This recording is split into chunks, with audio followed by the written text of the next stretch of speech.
そんな時笑う君が一言、また会えるさこの場所で、泣くなよベイベーその日まで、悲しみの終わりが旅の始まり、そんな時君から一言、また会えるさこの場所で、覚悟はできてんだその日まで、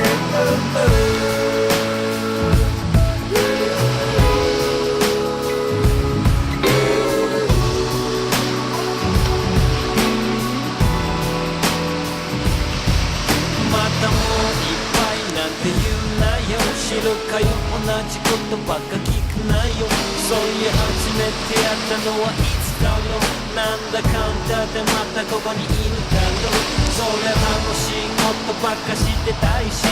待てと言われて先行けないし、でも高いの道で一発当てるか、突き進んでらまたすぐ会えるさ、また言葉でいい顔見せてくれ、そのバカ話また入れてくれ、どれだけいい顔できるかこだわれ、また会うため今日はひとまずお別れ、何かの終わりは何かの始まり、さよならは明日に気を灯すまじない、また会うから言うさよならと感じる、これ始まりなのかなと、楽しみの終わりが夢の始まり、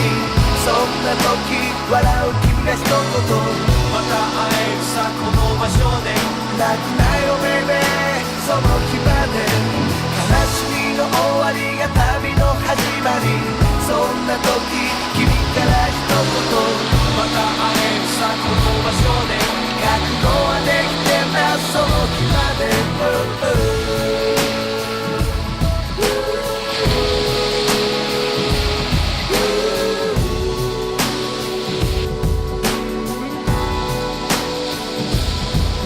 楽しい時に身を委ねていたい、全て忘れて浮かれていたい、でも出会いの後に別れが来る、景色も変わり季節も巡り、人は忘れゆく生き物だけど、これは忘れられない出来事、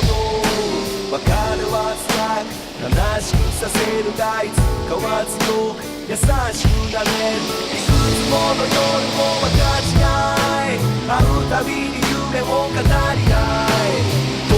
には喧嘩でさえも懐かしい、今や昔思い出すたびに、大人になっても月日が経っても、ここで同じ気持ちでまた会おう、それぞれの道明日を重ね、今日は涙にさよならまたね、いつまでだってここで騒いだり酒を飲んだり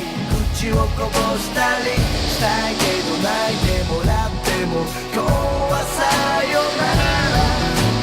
毎晩だってみんなで騒いだり酒をこぼしたり語り合ったりしたいけど、泣いてもらっても今日はさよならまたね、